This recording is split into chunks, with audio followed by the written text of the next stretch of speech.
Good morning पिला माने माई academy बा मो पाठशाला को तुम मान को स्वागत। आज आम क्लास 6 रो आउ गोटे इंग्लिश चैप्टर पढ़िबा जार ना अछि रामा टू द रेस्क्यू। एटी कोन देइछि ताले ना let us do this activities before we read. एक नंबर रे कोन देइछि ना identify the following people, how do they help us when we are in trouble. तुम माने एटी तीन जन को देखि पारछो, तीन जन छिड़ा आइचंती, तीन जन अलग अलग ड्रेसअप रे ठिया आइचंती। एमान सब किए निश्चित भाव में तुम्हें जानीपार। प्रथम जनक होचन जने पुलिस ऑफिसर, द्वितीय जनक होचन जने डॉक्टर, तृतीय जनक होचन जने फायर फाइटर ना नहीं। ताले एमाने हमकु कौन हेल्प करंती जेतेबेले आमे असुविधा रे पड़ू, एमाने हमकु हेल्प करंती ना करंतीनी? निश्चित भाव में एमाने हमकु हेल्प करंती। तबे प्रथम जनक जो पुलिस ऑफिसर अछंती एमाने कौन करंती ना अपराधी मानकु धरंती आउ आईन श्रृंखला परिस्थिति को कंट्रोल करंती। आउ जे कोनसी पूजा पर्व मेला महोत्सव बा जदि कोठी लोक माने गैदरिंग हेले सेठी मध्ये एमानकर ड्यूटी पड़े। आउ कोनसी जगह रे चोर धरिबारे हो किबा प्रत्येक विपद रे पुलिस रे थाना रे आमे एफआईआर देले बा पुलिस थाना रे जणेले ताले एमाने आसिक हम सहायता करंती। द्वितीय रे अछिंती जने डॉक्टर, हमर देह खराब हेले हमर डॉक्टर को पाखु आमे जाऊ आउ सेठु से माने हमर रक्त परीक्षा करंती बा विभिन्न प्रकार चिकित्सा करंती आउ हमकु रोगरु मुक्त करंती। तापर जन कहले जने निया लिभाळीबा फायर फाइटर, कौनसी जगह रे निया लागी गले सेठु लोक मानको हो बा पशु पक्षी होंतु बा जे कौनसी लोक कौनसी विपद रे बन्या बात्या समय रे मध्ये एमान मानकर भूमिका बहुत गुरुत्वपूर्ण। तेणु ए निया लिभाळी भाई भौणी माने निज जीवन को खातिर न करिगिरी आम मानकु सेवा दियंती ना नहीं। ए सब तुम माने जानिच। तापर नंबर 2 रे देछि choose the correct option to complete the sentence. The word rescue means to कौन ए जे चिंता ऑप्शन देछि तादर कोटा ठीक रेस्क्यू रो अर्थ कौन? Make fun of someone, save someone, ask someone for help. बी टा हबो तार आंसर सेव समवन, कौन सी लोक को बा काहारी को निरापद जगह को आण बा विपद रु उद्धार करबा होची रेस्क्यू। तापरे हला 3 number put a tick mark at the end of the phases describing those who need to be rescued. Share your answer with your teacher and classmates. एटी केतरा सेंटेंस देछि तार आगरे केतरा बॉक्स देछि, कोटा एथु ठीक से गुडी को तुम ठीक चिन्ह मारो। प्रथम देछि ए रे a man stuck in a building on fire, माने कोठी हमर रेस्क्यू टीम पहुंचवा दरकार बा काहा को उद्धार करबा दरकार। A man stuck in a building on fire, जने लोक निया लागिथिबा कोठा भितरे रही जाईची ताल ताको हमें उद्धार करबा। तेनु एठी हमें ठीक चिन्ह मारिबा। एठी रेस्क्यू टीम रो काम अछि, रेस्क्यू टीम आसी से लोकटी को उद्धार करबो। ए ओ man buying vegetables in the market, एथिरे किछि असुविधा नाही। एठी रेस्क्यू टीम रो किछि काम नाही बा रेस्क्यू टीम आसी एठी हेल्प करियार किछि आवश्यकता नाही। A dog who has hurt its leg, गोटे कुकुर जहार गोड़े रे आघात लागिछि सेठी मध्ये हमर रेस्क्यू टीम रो आवश्यकता अछि। एटा गोटे में ठीक चिन्ह मारिबो। A tree being cut down in a forest, गछ जंगल रे गोटे गछ को काटी दिया होछि। एठी रेस्क्यू टीम कोन करिवो? A tree being cut down in a forest, जंगल वालांकर काम एटा। एथिरे रेस्क्यू टीम जाई किछि काम सेठी नाही तार। तेनु ए आउट सी ए दीटा हबो ठीक चिन्ह तुमे मार दबो। बुझ पारलो? ता परवर्ती पेज रे कोन देछि चलो देखि दबा।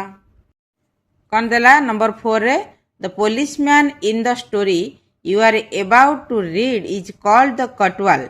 सम people call him thana babu. What do you call a policeman in your area? Share it with your classmates and teacher. जो प्रथम जनक व्यक्ति जानिलो जे चित्र रे जे पुलिसमैन तांको जो स्टोरी विषय रे तुमको मो कहली से तांको केते ना रे केते जगह रे डका जाए। कोठी तांको कटवाल बेल डका जाए, कोठी थाना बाबू कहती, कोठी सार कहती, कोठी पुलिस बाबू कहती, केते प्रकार ना तांको डका जाए। तुम एरिया रे कोन पुलिसमैन को डाकंती सेठी को तुम माने तुम सांग मानक सहित शेयर करो। 5 नंबर देला what do you do when ever you face a problem. जदि तुम्हें कौन सी विपद रे पड़ी जाओ ताहाले तुम्हें कौन करिवो share it with your friends. ତୁମେ କେଉଁ ପ୍ରକାର ବିପଦରେ ପଡ଼ିଛ? ନିଆଁ ଲାଗିଥିବା ବିପଦ, ନା ଚୋରି ହେଇଥିବା ବିପଦ, ନା ଶରୀରରେ ଆଘାତ ଲାଗିଥିବା ବିପଦ, କେଉଁ ପ୍ରକାର ବିପଦରେ ତୁମେ ପଡ଼ିଛ ସେଇଟା ତୁମେମାନେ ନିଜେ କହିବ। ଆଉ ସେ ପ୍ରୋବ୍ଲେମ୍ ସମୟରେ ତୁମେ କାହାର ହେଲ୍ପ ମାଗିବ ସେସବୁ ବିଷୟରେ ତୁମେମାନେ ସାଙ୍ଗମାନଙ୍କ ସହିତ କଥା ହେବ ଯେ ଏଇଆ ଅସୁବିଧା ହେଲେ ଆମେ ଏଇମାନଙ୍କ ଠାରୁ ସାହାଯ୍ୟ ଚାହିଁବା ବୋଲି। ତାପରେ ନମ୍ବର 6ରେ କ'ଣ ଦେଇଛି? Imagine you are alone at home. ମନେକର ଯେ ତୁମେ ଘରେ ଏକୁଟିଆ ଅଛ। Your parents have gone to market. ତୁମ ମା ବାପା ମାନେ ଯାଇଛନ୍ତି market. In the meantime you face a problem. ଠିକ୍ ସେଇ ସମୟରେ ତୁମର କିଛି ଗୋଟେ ଅସୁବିଧା ହେଲା, ତୁମେ ଗୋଟେ ଅସୁବିଧାର ସମ୍ମୁଖୀନ ହେଲ। ହ୍ୱାଟ୍ ୱିଲ୍ ୟୁ ଡୁ ଦେନ୍? ମା ବାପା ତ ନାହାନ୍ତି, ଯାଇଛନ୍ତି ମାର୍କେଟ। ତାହେଲେ ତୁମେ ଯେହେତୁ ପ୍ରେଜେଣ୍ଟ ଅଛ, ପ୍ରୋବ୍ଲେମଟା ତୁମକୁ ହିଁ ଫେସ୍ କରିବାକୁ ପଡ଼ିବ। ତେଣୁ ଉପସ୍ଥିତି ବୁଦ୍ଧି ଖଟେଇକିରି ତୁମେ କ'ଣ କିପରି ସେ ବିପଦରୁ ତୁମେ ଉଦ୍ଧାର ପାଇବ। ଟିକ୍ ଦ କରେକ୍ଟ ଅପସନ୍। ଦୁଇଟା ଦେଇଛି ଅପସନ୍, ତା ଦେହରୁ ତୁମେ କେଉଁଟା ଚୁଜ୍ କରିବ? ଅପସନ୍ ଦୁଇଟା କ'ଣ? ଏରେ ଦେଲା will you solve the problem yourself. ତୁମେ ନିଜେ ନିଜେ ତୁମର ସେ ପ୍ରୋବ୍ଲେମଟାକୁ ସଲ୍ଭ କରିପାରିବ ତ, ବା କରିପାରିବ କି? ବିରେ ଦେଲା wait for the someone to help you. ସେକେଣ୍ଡରେ ହେଲା ଯେ କେହି ଜଣେ ଆସିକି ତୁମକୁ ସାହାଯ୍ୟ କରିବ, ସେତି ପର୍ଯ୍ୟନ୍ତ ତୁମେ ଅପେକ୍ଷା କରିବ। ଏ ଦୁଇଟା ଭିତରୁ ତୁମେ କେଉଁଟା? ପ୍ରଥମଟା ହେଲା କ'ଣ? ତୁମେ ଚେଷ୍ଟା କରିବ ପ୍ରୋବ୍ଲେମ୍ ସଲ୍ଭ କରିବା ପାଇଁକା। ତେଣୁ ପ୍ରଥମଟା ଏଟା ହିଁ ଠିକ୍ ହେବ। ଆଉ ଜଣେ ଆସିବ, ଅପେକ୍ଷା କରିବ, ତୁମେ କାହାକୁ ଅପେକ୍ଷା କରିବ, କାହାକୁ ଜଣେଇବ, କିଏ ଆସିବ ତୁମକୁ ବିପଦରୁ ଉଦ୍ଧାର କରିବ। ସେଇ ପ୍ରକାର ପ୍ରୋବ୍ଲେମ୍ ଯଦି ହେଇଥିବ ଆଉ ତୁମର ପାଖରେ ସମୟ ଥିବ, ତୁମେ ସୁବିଧା ଦେଖିକିରି ଲୋକଙ୍କୁ କହିବ ବା କାହାକୁ ଫୋନ୍ କରି ଜଣେଇବ, ସେ ଆସି ତୁମକୁ ହେଲ୍ପ କରିବ। କିନ୍ତୁ ସେ ପର୍ଯ୍ୟନ୍ତ ପ୍ରଥମ ତୁମ କାମ ହେଲା ତୁମେ କେମିତି ନିଜକୁ ନିଜେ ଆଗ ପ୍ରୋବ୍ଲେମ୍ରୁ ବାହାର କରିବ, ନିଜକୁ ନିଜେ ସେଭ୍ କରିପାରିବ, ସେଇଟା ତୁମ ଉପରେ ଡିପେଣ୍ଡ କରୁଛି। ବୁଝିପାରୁଛ? ତାପରେ କ'ଣ ଦେଇଛି ଚାଲ ଦେଖିବା। ଏଠି ଗୋଟେ କ'ଣ କାର୍ଟୁନ୍ ଚିତ୍ର ଦେଇଛି, କେତେ ଗୁଡ଼ା କାର୍ଟୁନ୍ ଚିତ୍ର ଦେଇଛି, କ'ଣ ସବୁ ଲେଖିଛି ଛୋଟ ଛୋଟ ଅକ୍ଷରରେ। କ'ଣ ଏଇଟା ଦେଖିବା? Rama to the rescue. ଏଇଟା ହେଉଛି ଗୋଟେ ଷ୍ଟୋରିର ନାଁ। ଏ ଫକ୍ ଟେଲ୍ ଫ୍ରମ୍ ଦ ତାମିଲନାଡ଼ୁ। ତାମିଲନାଡ଼ୁର ଗୋଟେ ଲୋକ କଥା। ଏଇଟା ଲୋକ କାହାଣୀ। ବିଭିନ୍ନ ରାଜ୍ୟରେ ବିଭିନ୍ନ ଭାଷାରେ ବିଭିନ୍ନ ପ୍ରକାର ଲୋକ କଥା ଅଛି, ତା ଭିତରୁ ଇଏ ଗୋଟେ ଲୋକ କଥା। ଲୋକମାନେ ଏଇଭଳି ଗପ କୁହନ୍ତି। ଆଈ ବା ଜେଜେମା ଜେଜେବାପା ଏମାନେ ସବୁ ପିଲାମାନଙ୍କୁ ମଧ୍ୟ ଏସବୁ କାହାଣୀ ବିଷୟରେ କୁହନ୍ତି। ସେଇଥିରୁ ଗୋଟିଏ କାହାଣୀ ଏଠି ତୁମ ବହିରେ ଦେଇଛି। କ'ଣ ଦେଇଛି? ଓହୋ ହୁ what a hard day it has been. ଆଜି ଦିନଟି କେତେ କଠିନ ପରିଶ୍ରମର ଦିନ ଥିଲା। ପୁଣି କ'ଣ କହୁଛି ଲୋକଟି? I am feeling so sleepy. ମୋତେ ବହୁତ ନିଦ ଲାଗିଲାଣି, ମୁଁ ଯାଉଛି ଶୋଇବି। ଆଜି ଦିନଟା ବହୁତ ପରିଶ୍ରମ ହେଇଛି, ତେଣୁ ମୁଁ ଯାଉଛି ଶୋଇବି। ତାପରେ ପୁରୁଷ ଲୋକଟି ପୁଣି କହୁଛି, what is the matter, what are you looking at. ଯେ ତୁମେ କୁଆଡ଼େ ଅନେଇଛ? ବାରମ୍ବାର କ'ଣ ସେମିତି ଅନଉଛ? କିଏ କ'ଣ ଆସିବାର ଅଛି, ନା କିଏ ଆସିଛି? ଘଟଣା କ'ଣ ହେଇଛି? ଏମିତି ତୁମେ ଅନଉଛ କ'ଣ ପାଇଁକା? ସେ ସ୍ତ୍ରୀ ଲୋକଟି କହୁଛି, ଯେମିତି ପାଟିରେ ଆଙ୍ଗୁଠି ଦେଇ ଆମେ କାହାକୁ ଚୁପ୍ କରିବା ପାଇଁକା ଇଙ୍ଗିତ ଦେଉ, ସେଇଭଳି ସେ ସ୍ତ୍ରୀ ଲୋକଟି ପାଟିରେ ଆଙ୍ଗୁଠି ଦେଇ କହୁଛି ଚିତ୍ର ମାଧ୍ୟମରେ ଏଇଭଳି ଗପଟିକୁ ସେ କହୁଛି ଯେ ଦୁଇ ଜଣ ପୁରୁଷ ସ୍ତ୍ରୀ ଅଛନ୍ତି, ତା ଭିତରୁ ପୁରୁଷ ପିଲାଟି କହୁଛି what a hard day it has bin. କହିଲା ଆଜି ଦିନଟା ବହୁତ ପରିଶ୍ରମ ହେଇଯାଇଛି, ଆଉ ବହୁତ କଠିନ ପରିଶ୍ରମ ଆଜି ହେଇଛି। I am feeling so sleepy. ମୋତେ ବହୁତ ନିଦ ଲାଗିଲାଣି, ମୁଁ ଯାଉଛି ଶୋଇବି। ତାପରେ ସ୍ତ୍ରୀ ଲୋକଟି କିନ୍ତୁ ଶୋଉନି। ଆଉ ପୁରୁଷ ଲୋକଟି କହୁଛି କ'ଣ ହେଲା, ଘଟଣା କ'ଣ ହେଇଛି, ସିଆଡ଼େ କୁଆଡ଼େ ଅନେଇଛୁ? ସେ ସ୍ତ୍ରୀ ଲୋକଟି ତାକୁ ଏମିତି ଆଙ୍ଗୁଠି ସାହାଯ୍ୟରେ ପାଟିରେ ହାତ ଦେଇ କହୁଛି, ପାଟି ବନ୍ଦ କର, ଟିକେ କ'ଣ ଶୁଣ, କ'ଣ ଗୋଟେ ଶବ୍ଦ ହେଉଛି ଆମ ଦୁଆର ମୁହଁ ସେପଟରେ, ଶୁଣ। ବୁଝିପାରିଲ? ତା ପର ପେଜ୍ରେ କ'ଣ ଦେଇଛି ଚାଲ ଦେଖିବା। ତା ପର ପେଜ୍ରେ ଦେଇଛି somebody is trying to get in। କେହି ଗୋଟେ ଘର ଭିତରେ ପଶିବା ପାଇଁକା ଚେଷ୍ଟା କରୁଛି। ତାପରେ କ'ଣ ଦେଇଛି? I think he has already got in, the noise has stopped। ତା ପୁରୁଷ ଲୋକଟି କହୁଛି, ମୁଁ ଭାବୁଛି ବୋଧେ ସେ ପୁରା ଆମ ଘର ଭିତରେ ପଶି ସାରିଲାଣି, ତେଣୁ ପାଟିତୁଣ୍ଡ କିଛି କରନା, ଚୁପଚାପ ଟିକେ ଶୁଣ। ତାପରେ ଏଠି କ'ଣ ଲେଖିଲା? It is a thief, he must have someone got past Rama. ସେ କହୁଛନ୍ତି ଏଇଟା ଗୋଟେ ଚୋର ନିହାତି, ଆଉ କେମିତି କ'ଣ ଖବରଟା ରାମା ପାଖକୁ ପହଞ୍ଚି ଯାଆନ୍ତା କି? ପହଞ୍ଚିଗଲେ ରାମା ଆସି ପହଞ୍ଚିଯାନ୍ତା। ରାମା ୱାଜ୍ ଦ ଭିଲେଜ୍ କଟୁଆଲ ଗାଁର ଗ୍ରାମ ରଖି ହେଉଛି ରାମା। ତେଣୁ ରାମା ପର୍ଯ୍ୟନ୍ତ ଏ ଖବରଟା ପହଞ୍ଚିବା ଦରକାର। ସେଠୁ let's discuss circle the odd one. The characters are old man, his wife, children. ଆଚ୍ଛା, ଅଡ୍ ୱାନ୍ କିଏ? ଚିଲଡ୍ରେନ୍। ଏଟାକୁ ଗୋଲ ବୁଲେଇବ।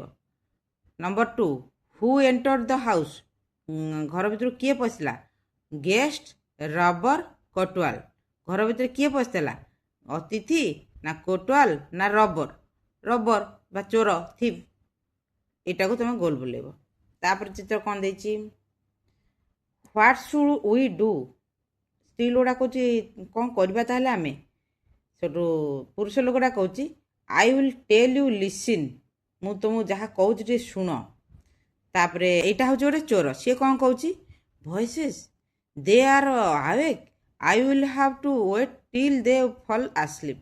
ସେ କହୁଛି ଯେ ଏମାନେ ଚେଇଁଛନ୍ତି, ଆଉ ତାହେଲେ ମୋତେ ଅପେକ୍ଷା କରିବାକୁ ପଡ଼ିବ। ଆଉ ମୁଁ କିଛି ଅପେକ୍ଷା କରିବି, ଶୋଇପଡ଼ିଲା ପରେ ଯାଇ ମୁଁ ଚୋରି କରିବି। ଆଉ ତେଣୁ ଧୀର ସ୍ୱରରେ ସେ ତାର କହୁଛି ବା ନିଜେ ନିଜେ ଚିନ୍ତା କରୁଛି। I wonder where they keep their money. କାରଣ ମୁଁ ତ ଏତେ ଆଡ଼େ ଖୋଜିଲାଣି, କେଉଁଠି ସେ ପଇସା ପତ୍ର ସବୁ କେଉଁଠି ରଖିଛନ୍ତି। ସେ ତାଙ୍କର ଜିନିଷପତ୍ର ସବୁ ଖେଳାଖେଳି ଆରମ୍ଭ କରୁଛି, କିନ୍ତୁ ସେ ପାଉନି। ତେଣୁ ସେ କହୁଛି ଯେ କେଉଁଠି ରଖିଛନ୍ତି, ମୁଁ କିଛି ପାଉନି କ'ଣ। ସେଠୁ ତାପରେ କ'ଣ ଦେଇଛି ତା ପର ପେଜରେ ଚାଲ ଦେଖିବା। ଆଚ୍ଛା, ତାର ପର ପେଜରେ କ'ଣ ଦେଲା ତୁମର? They are saying somethings, perhaps they are talking about their money, I had better listen closely. ସେ ଚୋରଟି କ'ଣ କରୁଛି? କାନେଇକି ଶୁଣୁଛି। ଦେଖ ଚିତ୍ରରେ ତୁମର ଯାହା ଦେଇଛି। ସେ କହୁଛି ଇଏ ସ୍ୱାମୀ ସ୍ତ୍ରୀ ଦୁଇ ଜଣ କ'ଣ କଥାବାର୍ତ୍ତା ହେଉଛନ୍ତି। ସେମାନେ ବୋଧେ ତାଙ୍କ ଟଙ୍କା ପଇସା ବିଷୟରେ କଥା ହେଉଛନ୍ତି। ମୁଁ ଟିକେ ଭଲକି ପାଖକୁ ଯାଇକିରି ଟିକେ କାନେଇକି ଶୁଣେ। ମୁଁ କ'ଣ ଏତେ ଖୋଜିଲେଣି, ଟଙ୍କା ପଇସା ପାଉନି। ତାଙ୍କ କଥାବାର୍ତ୍ତାରୁ ମୁଁ ଜାଣିପାରିବି ଯେ କେଉଁଠି ସେମାନେ ଟଙ୍କା ପଇସା ରଖିଛନ୍ତି। ତାପରେ ଚିତ୍ରରେ କ'ଣ ଦେଇଛି ନା what should we name our child. ସେ ସ୍ୱାମୀ ସ୍ତ୍ରୀ ଦୁଇ ଜଣ ଚୋର ସହିତ ଗୋଟିଏ ମାନେ ଟ୍ରିକ୍, ମାନେ ଗୋଟେ ଖେଳ ଖେଳୁଛନ୍ତି, କୌତୁକିଆ ଖେଳ। ଯେ କ'ଣ ନା ସ୍ତ୍ରୀ ଲୋକଟି ତା ସ୍ୱାମୀକି କହୁଛି ଯେ what should we name our child. ଆମର ଯେଉଁ ପିଲା ହେବ ତାର ନାଁ ଆମେ କ'ଣ ଦେବା? ସେଠୁ ପୁରୁଷ ଲୋକଟି କହୁଛି if he is a boy we will call him Rama. ଯଦି ପୁଅଟିଏ ହେଲା ତାହେଲେ ତା ନାଁ ଦେବା ରାମା। ସେଠୁ Rama yes that's a good name. ସ୍ତ୍ରୀ ଲୋକଟି କହୁଛି ରାମା, ହଁ ହଁ ଏଇଟା ବଢ଼ିଆ ନାଁଟା। ସେଠୁ ତାପରେ ସେ କ'ଣ ହେଇଛି, ଏପଟରେ କିଏ କ'ଣ କହୁଛି ଦେଖିବା, ଆଗ ପଢ଼ିଦେବା। When he is in the house I will call out softly to him Rama Rama. ସେଠୁ ସ୍ତ୍ରୀ ଲୋକଟି କହୁଛି ଯେତେବେଳେ ସେ ଘର ଭିତରେ ଥିବ ମୁଁ ତାକୁ ପୁରା ଧୀରେ ଧୀରେ ଡାକିବି, ପୁରା ଆଦରର ସହିତ ଧୀରେ ଧୀରେ ଡାକିବି ରାମା ରାମା। ତାପରେ ଏଠି ତୁମର କ'ଣ ଦେଲା? Let's discuss write whether true or false. କେଉଁଟା ଠିକ୍ କେଉଁଟା ଭୁଲ ଆମେ ଲେଖିବା। 1 ନମ୍ବର ଦେଲା the old man tells his plan to his wife. ବୁଢ଼ା ଲୋକଟି ତା ସ୍ତ୍ରୀକୁ ତାଙ୍କ ଯୋଜନା ବିଷୟରେ, ପ୍ଲାନ୍ ବିଷୟରେ କହୁଛି। ଏଇଟା ଭୁଲ। ସେମାନେ ଚୋରଟିକୁ ଘଉଡ଼େଇବା ପାଇଁକା କିଛି ଗୋଟେ କଥାବାର୍ତ୍ତା ହେଉଥିଲେ, କିନ୍ତୁ ସେ ତାର ପ୍ଲାନ୍ଟା ତାକୁ ତା ସ୍ତ୍ରୀକୁ ସେ କହୁନଥିଲା। ଏଇଟା ଭୁଲ। The thief wants to know where they keep their jewels. ହଁ ଏଇଟା ଠିକ୍, ଏଇଟା ଟ୍ରୁ। ବୁଝିପାରୁଛ? ତାପରେ କ'ଣ ଦେଲା? ଚିତ୍ର ପୁଣି ଦେଲା। କ'ଣ ଦେଇଛି? But what if he is in the yard then I will call out a little louder Rama Rama. ମାନେ ସେ ପ୍ରଥମରୁ ସେ କହିଲା ଯେ ଯଦି ସେ ଘର ଭିତରେ ଥିବ, ଆମ ପୁଅ ରାମା ଯଦି ଘର ଭିତରେ ଥିବ ତାହେଲେ ତାକୁ ମୁଁ ସଫ୍ଟଲି ବା ଧୀରେ ଧୀରେ ନରମରେ ଡାକିବି ରାମା ରାମା। କିନ୍ତୁ ସେ ଯଦି ଟିକେ ବାଡ଼ି ଆଡ଼କୁ ପଳାଇଥିବ, ମୁଁ ଆଉ ଟିକେ ବଡ଼ ପାଟି କରି ତାକୁ ଡାକିବି ରାମା ରାମା। ସେଠୁ ତାପରେ ସେ ଚୋରଟି ଦେଖ, ଚୋରଟି କେମିତି ମୁହଁ କରି ଠିଆ ହେଇଛି। ସେ କ'ଣ କହୁଛି ମନେ ମନେ ଭାବୁଛି? I wish they would stop this silly game and talk about their money instead. ମୁଁ ଇଚ୍ଛା କରୁଛି ଯେ, ମୁଁ ଚାହୁଁଛି ଯେ ସେମାନେ ତାଙ୍କ ଏ ବାଜେ କଥାବାର୍ତ୍ତା ବନ୍ଦ କରିକି ଟଙ୍କା ପଇସା କେଉଁଠି ରଖିଛନ୍ତି ସେଇ ବିଷୟରେ କଥା ହୁଅନ୍ତୁ ବୋଲିକି। ତାପରେ ପୁଣି କହୁଛି ଅର୍ ଫଲ୍ ଆସ୍ଲିପ୍ ଆଟ୍ ଲିଷ୍ଟ। ନହେଲେ ନାହିଁ ସେ ଶୋଇପଡ଼ନ୍ତେ ପୁରା। ଯଦି ସେ ଟଙ୍କା ପଇସା ବିଷୟରେ କଥା ନ ହେଉଛନ୍ତି ନାହିଁ, ତା ପୁରା ନିଦରେ ହେଲେ ଶୋଇପଡ଼ନ୍ତେ, ମୁଁ ମୋର ଖୋଜି ଖାଜିକି ନିଅନ୍ତି। ତାପରେ ସେ ପୁଣି ଦେଖ, ପୁଣି କ'ଣ ହେଉଛି? But my dear What if the boy is not in the house or in the yard but in the street? ସେ ସ୍ତ୍ରୀ ଲୋକଟି ତା ପୁରୁଷ ଲୋକଟି କହୁଛି ଯଦି ସେ ତୁମ ପୁଅ ବା ଆମ ପୁଅ ଯଦି ଘର ଭିତରେ ନଥିବ କି ବାରିଆଡ଼େ ନଥିବ ଯଦି ରାସ୍ତାରେ ଥିବ ତାହେଲେ କ'ଣ କରିବ ତୁମେ? ସେଠୁ ସେ ସ୍ତ୍ରୀ ଲୋକଟି ବଡ଼ ପାଟି କରି ଚିଲେଇ କହୁଛି, oh then I will call out very loudly. ତାହେଲେ ମୁଁ ତାକୁ ଖୁବ୍ ଜୋରରେ ଡାକ ପକେଇବି। ଯଦି ମୋ ପୁଅକୁ ମୁଁ ନ ପାଇବି, ଘରେ ନ ପାଇବି, ବାଡ଼ିଆଡ଼େ ନ ପାଇବି, ତାହେଲେ ମୁଁ ତାକୁ ଜୋରରେ ଡାକିବି, ରାମା ରାମା, ଏଇଭଳି ଭାବରେ ଡାକିବି। ବୁଝିପାରୁଛ? ତାପରେ କ'ଣ ହେଇଛି ନା ସେ ସ୍ତ୍ରୀ ଲୋକଟା ସତକୁ ସତ ଜୋରରେ ଚିଲେଇଛି, ରାମା ରାମା ରାମା, ଜୋରରେ ଚିଲେଇଛି। ତୁମେ ପ୍ରଥମରୁ ଜାଣିଛ ରାମା ନାଁ କାହାର? ତାଙ୍କ ଗାଁ ରଖୁଆ ମାନେ ଭିଲେଜ କଟୁଆଲ ବା ଗ୍ରାମରକ୍ଷୀର ନାଁ ବି ହେଉଛି ରାମା। ଆଉ ରାମା କ'ଣ କରେ ବା ଗ୍ରାମରକ୍ଷୀ କ'ଣ କରେ ନା ରାତିରେ ସବୁ ଗାଁ ସାରା ବୁଲୁଥାଏ, କେଉଁଠି କାହାର ଚୋରି ହେଲା, କେଉଁଠି କିଏ ଚୋର ପଶିଲା, ସବୁ ସେ ଜଗିଥାଏ, ତାଦ୍ୱାରା କି ଲୋକମାନେ ନିଦରେ ଶୋଇପଡ଼ନ୍ତି। ତେଣୁ ଯେତେବେଳେ ସେ ଧୀରେ ଧୀରେ ଡାକିଲା ରାମା ରାମା, ତାମାନେ ରାମା ସେ ପାଖରେ ନଥିଲା, ମାନେ ତାଙ୍କ ଘର ପାଖାପାଖି ନଥିଲା। ତେଣୁ ସିଏ ଆଉ ଟିକେ ସାଉଣ୍ଡ କରି ଡାକିଲା। ପୁଣି ଶେଷରେ ସେ ଜୋରରେ ଚିଲେଇକି କହିଲା, ରାମାକୁ ଡାକିଲା। ଯାହାଦ୍ୱାରା କି ତାଙ୍କର ଯେଉଁ ଭିଲେଜ କଟୁଆଲ ଯିଏ ଗ୍ରାମରକ୍ଷୀ ଯିଏ ସେ ଶବ୍ଦଟା ସେ ଶୁଣିପାରିଲା। ତେଣୁ ସେ ତ ଶୁଣିଲା କୁଆଡ଼ୁ ଏଇ ଶବ୍ଦଟା ଆସୁଛି, ସେଇ ଶବ୍ଦକୁ ଅନୁସନ୍ଧାନ କରିକି ସେ ଦୌଡ଼ିଲା ଏଇ ଦୁଇ ଜଣଙ୍କ ଘର ଆଡ଼କୁ। ବୁଝିପାରିଲ କେମିତିଆ ଚାଲାକିଆ କାମ ସେ ସ୍ୱାମୀ ସ୍ତ୍ରୀ ଦୁଇ ଜଣ କଲେ? ଜାଣିପାରୁଛ? କଥାବାର୍ତ୍ତା ହେଲେ, କଥାବାର୍ତ୍ତା ଭିତରେ ରାମାର ନାଁ ଧରି ଡାକିଲେ ଯେମିତିକି ରାମା ଶୁଣିପାରିବ। ରାମା ହେଉଛି ତାଙ୍କ ଗାଁର ଗ୍ରାମରକ୍ଷୀ। ତାପରେ କ'ଣ ଦେଲା, let's discuss along with your classmates call out the name Rama some loudly and very loudly। ମାନେ ଯେତେ ଜୋର ଚିଲେଇକି ତୁମେ ରାମାକୁ ଡାକିପାର ତୁମ ସାଙ୍ଗମାନଙ୍କ ସହିତ କମ୍ପିଟିସନ୍ କରିକି। 2 number, what do you think will happen next in the story? ତୁମମାନେ କ'ଣ ଭାବୁଛ ତାର ପରବର୍ତ୍ତୀ କ'ଣ ହେଇଥିବ ଗପରେ? ଯେତେବେଳେ ଆସିକି ଗ୍ରାମରକ୍ଷୀ ଆସି ପହଞ୍ଚି ଯାଇଥିବ ଘର ଭିତରେ, ତାହେଲେ କ'ଣ ହେଇଥିବ? ଚୋରଟି ଛାନିଆ ହେଇ ଦୌଡ଼ି ପଳେଇ ଯାଇଥିବ, ନୁହେଁ? ତାହେଲେ ଦେଖିବା ତୁମର ବହିରେ କ'ଣ ଦେଇଛି। ରାମା ଦ village କଟୁଆଲ ran to the house from which he had his name being called। ସେ ରାମା କ'ଣ କଲା, ଯେଉଁ ଘରୁ ତାରି ନାଁ ଡାକୁଥିବାର ଶବ୍ଦ ଶୁଭୁଥିଲା ସେ ସେଇ ଘର ଆଡ଼କୁ ଦୌଡ଼ି ଦୌଡ଼ିକି ଆଇଲା। Oho, some thief has dug his way into the house this house. ସେ କହିଲା, ଆରେ ଏଇ ବାଟ ଦେଇ ଗୋଟେ ଚୋର ବୋଧେ ପଶି ଯାଇଛି ଘର ଭିତରେ। ଚୋରଟି ତାକୁ ଯେମିତି ଦେଖିଛି ସେ କ'ଣ କରିଛି, ଲୁଚି ଯାଇଛି। ଆହା, ଆଟ୍ ଲାଷ୍ଟ ଦେ ଆର୍ ଷ୍ଟପ୍ଡ ଦେ ଆର୍ ଚାଟର। ଚୋରଟି କହିଲା, ଆହା, ତା ଶେଷରେ ସେ ତାଙ୍କର ଯେଉଁ ଗପର ଗବର ହେଉଥିଲେ, ଯାହା ହଉ ଦୁଇ ଜଣ ଯାକ ଚୁପଚାପ ଶୋଇପଡ଼ିଲେନି। କିନ୍ତୁ ସେ ଚୋରଟି ତାଙ୍କ କୌଶଳଟି ବୁଝିପାରିଲାନି। ସେ କାହିଁକି ଚୁପ୍ ହେଇଗଲେ? କାରଣ ସେ ଜାଣିପାରିଲେ ଯେ ତାଙ୍କ ଡାକଟା ତାଙ୍କ ଭିଲେଜ କଟୁଆଲ ପାଖରେ ପହଞ୍ଚିଗଲାଣି, ଆଉ ଭିଲେଜ କଟୁଆଲ ଆସିକି ଘର ଭିତରେ ପହଞ୍ଚି ସାରିଲାଣି। କିନ୍ତୁ ଏ କଥା ଚୋର ଜାଣିପାରିଲାନି। ତେଣୁ ସିଏ ଭାବିଲା ଏମାନେ ବୋଧେ ଚୁପଚାପ ଆଉ ଗପସପ ନ କରି ଶୋଇପଡ଼ିବେ, ଏଣିକି ମୁଁ ତାଙ୍କ ସବୁ ଜିନିଷ ଚୋରି କରିକି ନେଇଯିବି। ବୁଝିପାରୁଛ? ତାପରେ କ'ଣ ହେଲା ଦେଖିବା। ଦେଖ, ଗୋଟେ ଚୋରକୁ ଧରିବା ପାଇଁକା କଟୁଆଲର ହାତ ଯାଇଛି, ସେ ଗୋଟେ ବାଡ଼ି ଧରିଛି ନା ନାଇଁ? କହୁଛି now soon they will go to sleep and ହେ।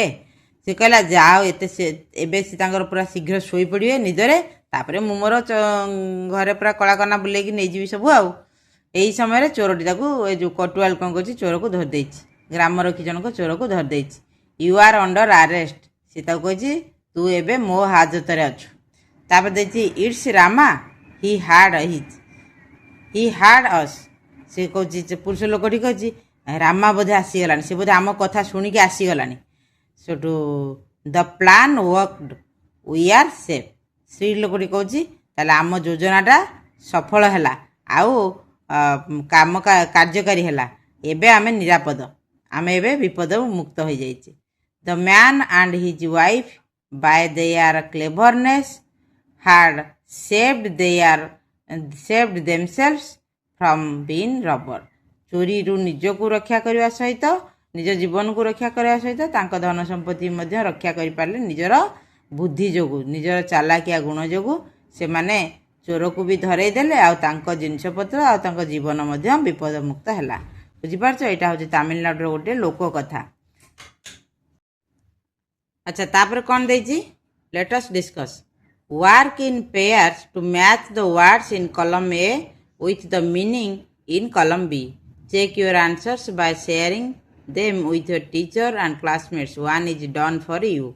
स्तंभ मिलन करने देती गोटे पटे वार्ड देती गोटे पटे तार अर्थ देती गोटे तुम कर दि जाइए अन्य गुड़िक तुम मैंने कर चल देखा कौन कौन देती वार्ड वंडर वंडर मान हम कौन a feeling of surprise yard an area outside a building chatter chatter talk for a long time about unimportant things closely carefully perhaps maybe बुझीपारछ ताले एटू मु तुम मानक गार मार दउची तुम माने सेही भली भाबरे मैच करिवो वंडर हैला हमर a feeling of surprise wonder a feeling of surprise तापर हैला यार्ड यार्ड हैला an area outside a building an area outside a building chatter talk for a long time about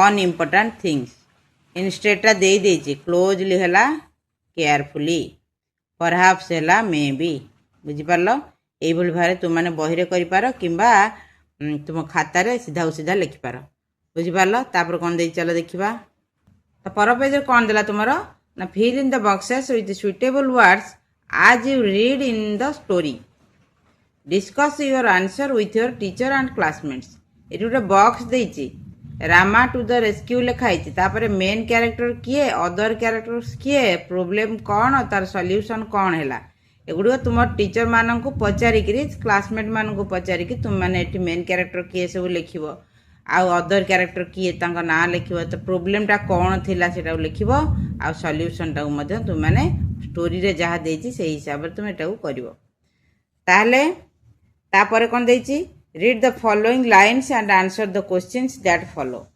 ए रे कोन देला मैन माने से पुरुष लोकटी कहूची what's the matter what are you looking at wife कहूची लिसन मैन कहूची somebody is trying to get in wife कहूची I think he has got it in noise has stopped से एई लाइन गुड़िक आम स्टोरी रे पढ़ी पुरुष लोकटी कहूची घटना कौन है कौन तू कौन सियाड़ू खाली अनौचु वाइफ टी पाटे आंगुठी दे कहूँ पाटी करना टिके शुण कान दे केयरफुल टे शुण पुरुष लोकटी कहूँ somebody is trying to get in पुरुष लोकटी पुणी कहला किए गोटे आम घर भितर पशिया चेष्टा करुच्ची वाइफ कहूँ I think he has got in मु भावुची बोधे सी पूरा आम घर भितर पशि सारी the noise has stopped तापरे प्रश्न देछि व्हाट मेक्स द मैन से the fast line A fast line ने पुरुष लोकटी कौन कहबा को चेष्टा करछि तार उत्तरटा मु लिखि देछि तुम माने देखि नियो आ से हिसाब रे तुम ताऊ खाता रे मध्ये लिखि neo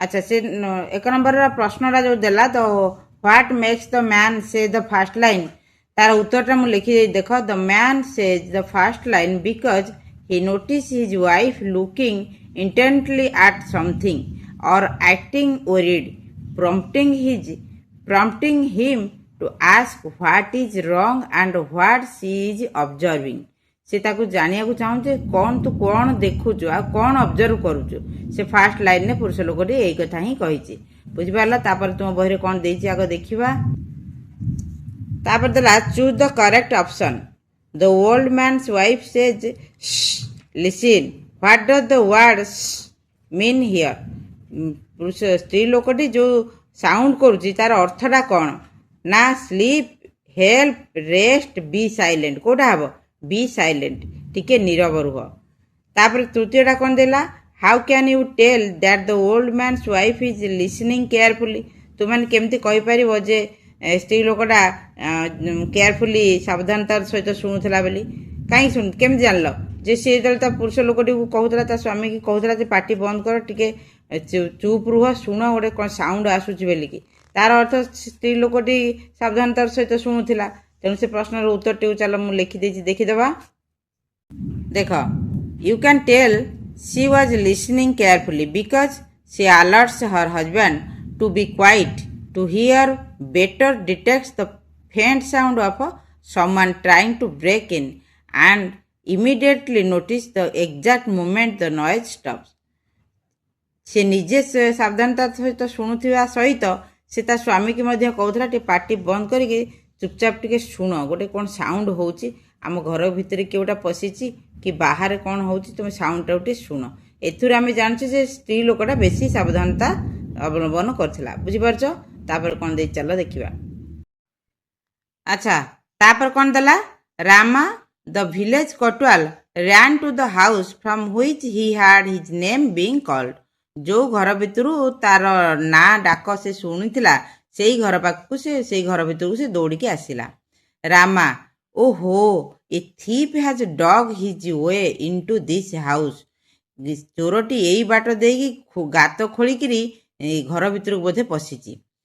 Fill in the blanks with the correct word from the given lines. The villagers caught the thief and took him to the କଟୱାଲ। ଲୋକମାନେ ଚୋରଟିକୁ ଧରିକି କଟୱାଲକୁ ଦେଲେ ବା କଟୱାଲକୁ ଜିମା କରାଇଲେ। ତାପରେ choose the correct option. What do the words oho show here. କଟୱାଲ ଯେଉଁ କହିଛି, ରାମା ଯେଉଁ କହିଛି ଓହୋ, ତାର ଅର୍ଥ କ'ଣ? Surprise, anger, pain, happiness. ଏଇଟା ହେବ ସରପ୍ରାଇଜ୍। ବୁଝିପାରିଲ? ତାପରେ ଦେଲା how can you tell that the kotwal was good at his job. ତୁମମାନେ କେମିତି କହିପାରିବ ଯେ କଟୱାଲ ତାର କାମ ଠିକ୍ ସେ କରିଛି ବୋଲିକି? ତାର ଉତ୍ତର କ'ଣ ହେବ? ମୁଁ ଏଇଟା ଉତ୍ତର ଲେଖିଦେଇଛି, ତୁମେ ସେଇଟାକୁ ଦେଖିଦିଅ। ତାହେଲେ ଉତ୍ତରଟି କ'ଣ ହେବ? He was good at his job because he was highly alert and immediately ran to the house as soon as he had his name called, capturing the thief red-handed. ବୁଝିହେଲା? ତାପରେ କ'ଣ ଦେଇଛି ତୁମ ବହିରେ ଦେଖିବା। ତାପରେ ଦେଲା give one reason why the old man and his wife were not able to fall asleep. ବୁଢ଼ାବୁଢ଼ୀ ଦି ଜଣ କାହିଁକି ଶୋଇପାରିଲେନି ସେଦିନ, ଗୋଟେ କାରଣ ବତାଅ ବୋଲି ସେ ଦେଇଛି। ତାର ଉତ୍ତର କ'ଣ ହେବ? ତାର ଉତ୍ତର ମୁଁ ଏଠି ଲେଖିଦେଇଛି, ଦେଖ। They could not sleep because they had suspicious noises and realized that a thief was attempting to break into their house. ସେମାନେ ଶୋଇପାରିଲେନି କାରଣ ସେମାନଙ୍କୁ ଗୋଟେ ଶବ୍ଦ ଶୁଭିଲା, କିଛି ଗୋଟେ ସସ୍ପିସିୟସ୍ ଶବ୍ଦ ଶୁଭିଲା, ଆଉ ସେମାନେ ରିଏଲାଇଜ୍ କଲେ ଯେ ଗୋଟେ ଚୋର ବୋଧେ ତାଙ୍କ ଘର ଭିତରେ ପଶିଯାଇଛି, ତେଣୁ ସେ ଶୋଇପାରିଲେ ନାହିଁ। ତା ପର ପ୍ରଶ୍ନ କ'ଣ ଥିଲା ତାର ଦେଖିବା। ତାର ପର ପ୍ରଶ୍ନ ଅଛି what did the thief wish would happen? Did it happen? ଚୋରଟି କ'ଣ ଇଚ୍ଛା କରୁଥିଲା, କ'ଣ ଘଟୁ ବୋଲି ସେ ଭାବୁଥିଲା, ଆଉ ସେ ଯାହା ଭାବୁଥିଲା ସେଇଟା ଘଟିଲା କି? ତାର ଉତ୍ତରରେ ଆମେ କ'ଣ ଲେଖିବା? ତାହେଲେ ତାର ଉତ୍ତରଟା କ'ଣ ହେବ? The thief wished that the couple would talk about where they hid their money so he could easily steal it. No, it did not happen. ସେ ଭାବୁଥିଲା ଯେ ଇଏ ଦମ୍ପତି ଦୁଇ ଜଣ କଥାବାର୍ତ୍ତା ହୁଅନ୍ତୁ, ତାଙ୍କ ପଇସା ପତ୍ର ଟଙ୍କା ପଇସା କୋଉଠି ରଖିଛନ୍ତି, ଆଉ ମୋତେ ସୁବିଧା ହେବ ସେଠୁ ଚୋରି କରି ନେବା ପାଇଁ, କିନ୍ତୁ ସେମିତି କିଛି ହେଲା ନାହିଁ। ବୁଝିପାରିଲ? ତାପର ପ୍ରଶ୍ନ କ'ଣ ଦେଇଛି ଦେଖିବା। ତା ପର ପ୍ରଶ୍ନ ଦେଇଛି how did the old man and his wife get help from kotwal. କେମିତି ବୁଢ଼ାବୁଢ଼ୀ ଦୁଇ ଜଣ କଟୱାଲ ଠାରୁ ସାହାଯ୍ୟ ପାଇପାରିଲେ? ତାର ଉତ୍ତରଟିକୁ ମୁଁ ଲେଖିଦେଇଛି, ଦେଖିନିଅ। ତାର ଉତ୍ତରଟା ମୁଁ କ'ଣ ଲେଖିଛି ଦେଖ। They cleverly discuss naming their future child Rama, the name of the village Kotwal. By calling out the name progressively louder, they successfully alerted the real Kotwal patrolling nearby.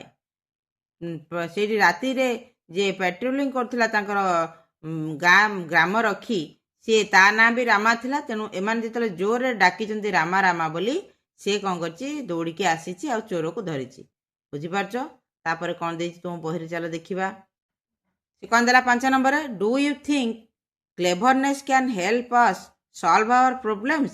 Discus with your friends. ତାର ଉତ୍ତର ହେବ yes, we think cleverness can help us solve our problems. ନିଶ୍ଚିତ ଭାବରେ ଚତୁର ବୁଦ୍ଧି ଥିଲେ ତୁମେ ଯେକୌଣସି ବିପଦରୁ ଉଧୁରିକି ଆସିପାରିବ। ତାପରେ କ'ଣ ଦେଲା? Study the highlighted words in the following lines. I am feeling so sleepy. It's a thief. They are awake. The highlighted words given in the sentence above have one letter missing in each. What are they? Share them with your teacher and classmates. ଏଠି ଦେଖିପାରୁଛ କମା ଦିଆ ହେଇକି ଆପୋଷ୍ଟ୍ରଫି କମା ଦିଆ ହେଇକିରି ତୁମର ଗୋଟେ ଗୋଟେ letter ଏଠୁ ଉଠି ଯାଇଛି, କୁଆଡ଼େ ଲିଭି ଯାଇଛି। ସେ ଲେଟରଟି କ'ଣ ତୁମେ କହିବ ବା ଲେଖିବ। ଏଇଟା କ'ଣ? ଆଇ ଆମ୍ ଏଠି ଏଟା ନାହିଁ, ଇଟ୍ ଇଜ୍ ଏଠି ଆଇଟା ନାହିଁ, ଦେ ଆର୍ ଏଠି ଏ ନାହିଁ। ତେଣୁ ସେଇଆକୁ ଲଗେଇକି ଏ ବାକ୍ୟ ଗୁଡ଼ିକୁ ତୁମେ ଫିଲ୍ ଇନ୍ ଦ ବ୍ଲାଙ୍କ୍ସ କର। Now write the full words with the missing letter. ସେ ମିସିଂ ଲେଟରଟାକୁ ଲଗେଇକି ତୁମମାନେ ଏ ଶୂନ୍ୟସ୍ଥାନ ପୂରଣ ଗୁଡ଼ିକ କର। ଏରେ ଦେଲା I am feeling so sleepy, it is a thief, they are awake. ବୁଝିପାରିଲ? ଏଗୁଡ଼ା ତୁମେ ବହିରେ କରିପାର କିମ୍ବା ଖାତାରେ ମଧ୍ୟ କରିପାର। ତାପରେ କ'ଣ ଦେଇଛି ତୁମ ବହିରେ ଦେଖିବା। ଦେଖ ଏଠି କ'ଣ ଦେଲା? କଣ୍ଟ୍ରାକ୍ଟେଡ୍ ୱାର୍ଡସ୍ ଦେଇଛି, ଏକ୍ସପାଣ୍ଡେଡ୍ ଫର୍ମ ଦେଇଛି ଆଉ ସେଣ୍ଟେନ୍ସେସ୍ ଦେଇଛି। ଏଇଟାର ଫୁଲ୍ ଫର୍ମ ବାଲା ବା ଏକ୍ସପାଣ୍ଡେଡ୍ ୱାର୍ଡ ଏଠି ଲେଖିବ, ତାକୁ ସେଣ୍ଟେନ୍ସରେ ପରିଣତ କରିବ। ବୁଝିପାରୁଛ? ଏଗୁଡ଼ିକୁ ତୁମେ କ୍ଲାସ୍ରେ ଟିଚରମାନଙ୍କୁ ପଚାରିକି କରିପାର କିମ୍ବା ନିଜେ ମଧ୍ୟ ଏଗୁଡ଼ିକୁ କରିପାର। ମୁଁ ଆର ଫୁଲ୍ ଫର୍ମ ଗୁଡ଼ିକ କହିଦେଉଛି ଦେଖ। What is, I will, I had, we will, that is, we are, do not, you will, must have। ତାକୁ ଲଗେଇକି ତୁମେ ଏଠି ବାକ୍ୟ ଗଠନ କରିବ। ବୁଝିପାରୁଛ? ମୁଁ ଏଗୁଡ଼ିକୁ ଲେଖି ଦେଉଛି, ଏଇଥିରେ ତୁମେ ତାକୁ ଦେଖିନିଅ। ଆଚ୍ଛା ଦେଖ, ମୁଁ ଏଗୁଡ଼ିକ ଲେଖିଦେଇଛି, ପଢ଼ି ଦେଉଛି, ତୁମମାନେ ଶୁଣିନିଅ। What is, what's your name. I will ହେଇପାରିବ, ଆଇ ସାଲ୍ ବି ହେଇପାରିବ। I will finish my work, ଏଇଟା ଆଇ ହାଡ୍ ହେଇପାରିବ, ଆଇ ଉଡ୍ ବି ହେଇପାରିବ।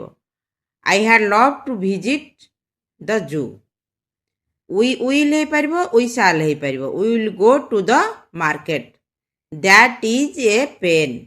We are playing, do not, don't speak lie. You will really enjoy the story, this story. Must have, you must have listen to me. ବୁଝିପାରିଲ? ତାପରେ କ'ଣ ଦେଇଛି? Last one, study the highlighted words and the words in brackets given from the story. I am feeling so sleepy, am feel ଆଉ I N G, am feel I N G. ଏଠି what are you looking at, are looking I N G. somebody is trying to get in, is try ing। they are saying something, are say ing। perhaps they are talking about their money, are talk ing। now choose the correct option। the sentences from A to E refer to the action that are going on at the time of speaking, happen in the past, will take place in the future। ଆଚ୍ଛା ପିଲାମାନେ, ଏଥିରୁ ତୁମମାନେ କ'ଣ ଦେଖିପାରୁଛ? ଏ bracket ଭିତରେ ଯେଉଁ ସବୁ ଲେଖିଲା ଆମ୍ plus feel plus ING, ଏଠି କ'ଣ ଦେଉଛି? ଆମ୍, ଇଜ୍, ଆର୍ ଏଗୁଡ଼ିକ ସବୁ ଆମର ହେଲ୍ପିଂ ଭର୍ବ ରହିଲା, ତାପରେ ଭର୍ବ ରହିଲା, ତା ଦେହରେ ଆଇଏନ୍ଜି ରହିଲା। ସବୁ ଜାଗାରେ ସେଇଆ ହିଁ ହେଇଛି। ବୁଝିପାରିଲ? ଆଚ୍ଛା ପିଲାମାନେ, ରାମା ଟୁ ଦ ରେସ୍କ୍ୟୁ ଏଇ ଯେଉଁ ଚାପ୍ଟରଟି ତୁମର ଥିଲା, ତାର ପଢ଼ି ସାରିଲେ ଆମେ ତାକୁ ବୁଝେଇଦେଲି ତୁମମାନଙ୍କୁ, ତାର କୋଶ୍ଚିନ୍ ଆନ୍ସର ମଧ୍ୟ କରେଇଦେଲି। ଆଉ ଆଶା କରୁଛି ତୁମମାନେ ବୁଝିପାରିଥିବ ବୋଲି। ଛୋଟ ଗପଟିଏ ଥିଲା କିନ୍ତୁ ଶିକ୍ଷଣୀୟ ଗପଟିଏ ଥିଲା। ଯଦି ତୁମମାନେ ଏଇ ଗପଟିକୁ ବୁଝିପାରିଥିବ ଆଉ ମୋର ପାଠପଢ଼ାଟିକୁ ପସନ୍ଦ କରିଥିବ, ତାହେଲେ ଭିଡ଼ିଓଟିକୁ ତୁମମାନେ ତୁମ ସାଙ୍ଗମାନଙ୍କ ସହିତ ସେୟାର କରିଦେବ ଆଉ ଚ୍ୟାନେଲଟିକୁ ସବସ୍କ୍ରାଇବ୍ କରିଦେବ। ଚ୍ୟାନେଲଟି ସବସ୍କ୍ରାଇବ୍ କରିଦେଲେ ତୁମମାନଙ୍କର ହିଁ ଫାଇଦା। ବହୁତ କିଛି ଶିକ୍ଷଣୀୟ ଜିନିଷ ମୁଁ ଏଇ ଚ୍ୟାନେଲ ମାଧ୍ୟମରେ ତୁମମାନଙ୍କୁ ଜଣେଇବି। ତେବେ ଆଉ ଗୋଟେ କ୍ଲାସ୍ରେ ତୁମମାନଙ୍କ ସହିତ ଦେଖାହେବ। ସେ ପର୍ଯ୍ୟନ୍ତ ସୁସ୍ଥ ରୁହ, ସୁରକ୍ଷିତ ରୁହ। ଆଉ ସବୁଠାରୁ ବଡ଼ କଥା ହେଲା ପ୍ରକୃତିକୁ ବଞ୍ଚେଇ ରଖିବାରେ ନିଜର ଅବଦାନ ଦିଅ। ରହୁଛି। ଗଡ୍ ବ୍ଲେସ୍ ୟୁ।